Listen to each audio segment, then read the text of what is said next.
Hey guys, what's up? My name's Chopper, and welcome everybody to the video today. Guys, we're going to be talking about the top 10 most controversial changes PUBG has made to their game. So this is anything that PUBG has either added, removed, or tweaked in some way that was very controversial to the player base as a whole. Some of these changes that have been made have been in the game for so long that we don't even think twice about how we play with them now, but some of them have even been reverted to what they were originally. But we're going to be going over all of the most controversial changes that have been made to this game today. Now, if you guys do go on to enjoy today's video, then I would really appreciate if you could spare 1 second to drop a like rating on the video. It is absolutely free and it's very, very much appreciated. And of course, if you are brand new around here and you haven't already subscribed, make sure to hit that notification bell and stick around. And also, if you want to see me play these games live, then make sure to go ahead and follow me on Twitch, which will be down below as well. Now, before we jump into the video, I want to give a shout out to our sponsor for today's video, Raid Shadow Legends. Raid Shadow Legends is a brand new mobile game that is on the market right now, absolutely free to you if you're on iOS and Android.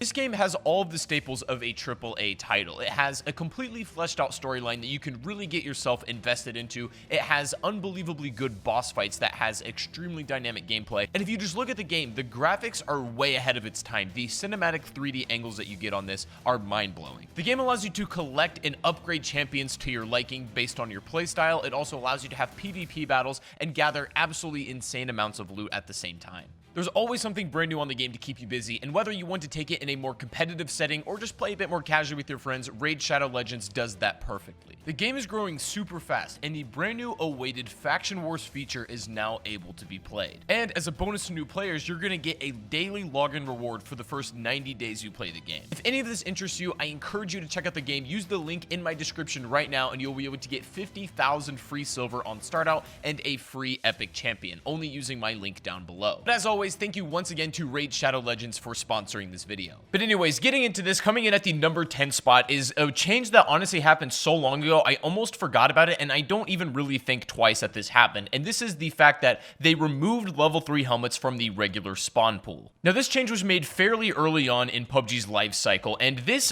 myself included, and a lot of community members were skeptical about this change because we didn't know how it would affect the gameplay. But I'm happy to report that this ended up being one of the most positive changes that ever happened, because it really put a value on bolt action snipers when not everybody's running around with a level 3 helmet. It also gave more incentive to chase drops, as that's now the only way to obtain a level 3 helmet, except for in Vikendi. Hindsight is always 20/20, so I think looking back at this change now, this was an extremely positive one for the overall gameplay experience, but I could understand why a lot of players such as myself and for many others in this community, that it was so controversial when they were announcing this change was coming. Moving on, coming in at the number 9 spot is a change that happened so quickly that a lot of players don't even remember it happening, and it really just kind of vanished in the blink of an eye. So a couple of months ago, PUBG wanted to make a change to the blue zone where it was more like of the competitive rule settings. Their idea was that in public matches, they wanted the zone to be more of a thing that gets people together rather than people dying to the zone all the time. So they made the speed of the zone move a bit slower, but it was way more lethal. The damage was a lot higher, and for whatever reason, the community really did not like this change at all. There was so much backlash as soon as this came out that they literally reverted the patch within hours, if I recall correctly. Before that, PUBG had a lot of plans to alter and tweak the blue zone, this being one of the first changes, but because this got such negative feedback, they completely reverted this change, and it only took a couple of hours for this to be removed from the game. But I do remember this happening, and a lot of you guys in the comment section, if you remember that, let me know as well. Coming in today at the number 8 spot is a change that happened much more in recent times, and this was the tweak to the first aid kit and how that works. So normally, we've always known PUBG where you pop a first aid and it instantly restores you up to 75 HP, no matter where you are, but the health bar instantly comes back as soon as that item was cast. And they made a change where now your health comes back incrementally, but it still comes back pretty quick. You know, it takes about 2 seconds to go from basically 1 HP back to 75, but it kind of comes back up in bars, sort of like how the bandage works. But we all thought that this was going to destroy the way first aids work, but what ended up happening was when this change was implemented, it actually was a buff to first aids, because an unintended feature of this first aid kit was now that when you were in the process of getting those health bars back, you could tank more damage and the first aid would still climb back up to 75, giving you effectively maybe about 125 HP. It was pretty weird, and it was causing a lot of inconsistencies and like some strange clips in the game. So they've made it to where now you still kind of get the health back in those bars, but it no longer actually armors and tanks damage. Coming in today at the number 7 spot is actually twofold. This is the removal of the M24 sniper out of drops and then the subsequent nerf under the Carnadiate that it just got. So first of all, when the M24 was introduced into the game, it was probably the true competitor to the AWM. We haven't had that in a while, and even though it didn't have its own ammo type and it wasn't as strong as the AW, a lot of people preferred it just because you could have almost an infinite resource of ammo with the M24, and it was just way better than the Kar 98 in every way. After it got taken out of drops, it did receive a slight damage nerf, but it was still better than the Kar 98 until a very recent patch, which made it arguably worse. The damage is now lower than the K9, and I think overall just the Kar 98 seems to be the better choice. But this has fallen from grace so far, and the M24 used to be a lot of people's go-to weapon, and now it's just kind of like the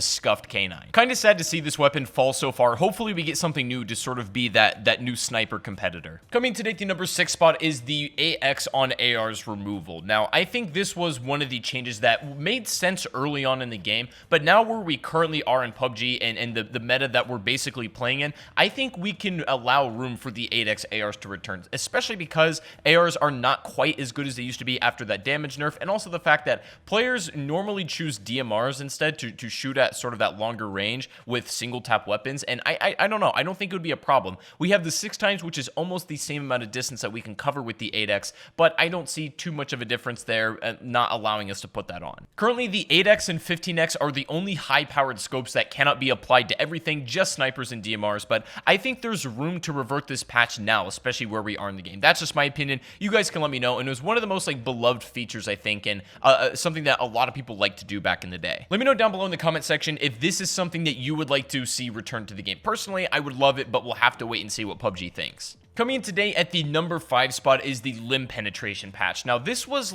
probably, I would say maybe 6 months ago at the time of me recording this video, and this patch was essentially to stop the exploit of people using their hands to block bullets. That sounds pretty weird, I know, but there was this thing in the game where people would lean a lot in order to put their hands in front of their face that would essentially act as headshot protection, because obviously getting hit in the hand in this game causes way less damage than getting hit in the head. So this was like an exploit that players were taking advantage of, and the change was basically to allow bullets that hit you either in the arm or the hand to pass through and then still hit you either your body, so where your vest is, or potentially in the head as well. I remember a bunch of the community being really concerned about this update, as they thought that basically every gunfight would just turn into a melt machine, and that's not really what happened. Honestly, I think this is the best patch that they could have done as far as that limb thing goes. We play with it now like it's normal, but a couple of months ago this was absolutely unheard of. Coming in at number 4 might surprise you a little bit. This is Erangel remastered. Now, before we even had any information that this was happening officially, there were leaks going around and some screenshots that Erangel was getting a complete redo, and they're going to be adding some new compounds, changing the way the map plays a little bit, and we didn't know really too much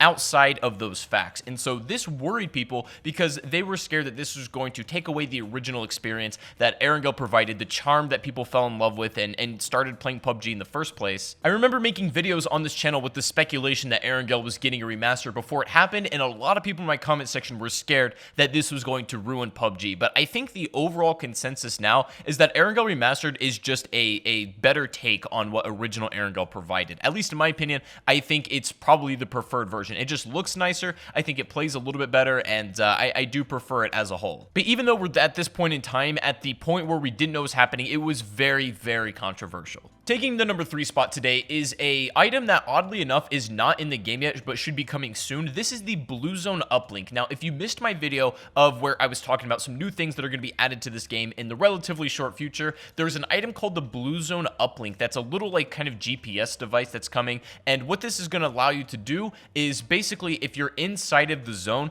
the next one is going to pop basically as you on the center. It's going to be around you no matter what. If you're outside the zone, then the next zone will pop closest to you that's physically possible. The way that the algorithm works, you kind of have to understand that a little bit for circles, but this is basically an item that's going to allow you to somewhat control the zone. And again, it's important to know that since this is not in the game, we don't know how this is going to affect it just yet, but yeah, this is very controversial at the moment, and I'm not entirely sure what to make of it so far. We got to wait until we get it into this game implemented, and we'll play with it and see what we think. Coming in today at the number 2 spot is night mode for maps. Now, it kind of sounds silly if you've played enough PUBG where you've basically gotten used to Vikendi on night mode and you kind of know what that's all about. Before that was even a thing, I would say this is around the time that even before Miramar got released, the idea of night mode was so scary to players because they thought that it was just going to be a dark mess that's impossible to spot players and it was going to be an absolute disaster. I remember the time when half of the community wanted to see an Erangel night mode and then the other half would like basically threatened to quit playing if that ever happened because they thought it would just destroy all of the core gameplay.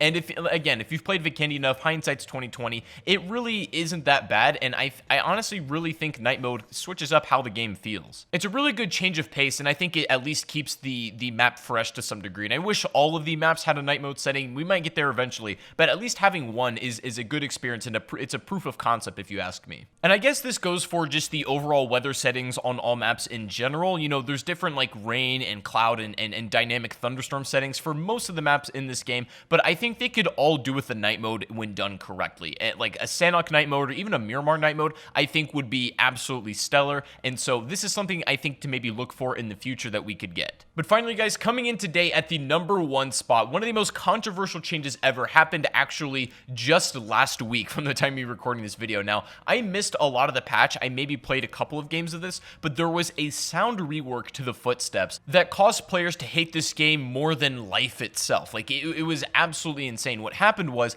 PUBG wanted to make a change where instead of footsteps kind of getting quieter or louder on a linear scale, either the closer or farther away they might be from you, they wanted to make it sort of an S-curve where, let's say they get to a distance about 50 meters, it's going to sharply fall off then, and then it's going to sharply pick up the closer they get to. So it was a really strange thing they were trying to do with, I guess, realism of the sound, but I think just a linear sound would be fine in this. The reason, though, it was so controversial is because this caused basically all of the footstep sounds to be broken. Oftentimes, they just wouldn't make any sound at all. There would be certain surfaces that just are completely silent. For example, walking on red carpets would mask the sounds of your footsteps entirely. Crouch walking basically made you make no noise as well, and it was just overall very inconsistent. And again, I was lucky to sort of miss this patch because it was reverted after just a couple of days. But it was receiving a ton of hate when it was in the game, and it was probably one of the most controversial things they've ever done, and it got quickly reverted. I don't know if they're going to try to re-implement it and fix it. We're going to have to wait and see on that, but I honestly wouldn't hold your breath about it. But anyways, guys, that is the top 10 most controversial changes in PUBG. If I missed anything that you think was controversial that I didn't include in this video, let me know what that is down below in the comment section below. If you guys enjoyed the video, please make sure to leave a like rating, subscribe if you are brand new to the channel here, and also before you go, click the link in the description and make sure you go follow me over on Twitch. I'm going to be streaming tonight and every other single night as well. But have a great rest of your day, guys, and I'll see you all on the next stream or the next video. Take it easy. Peace out.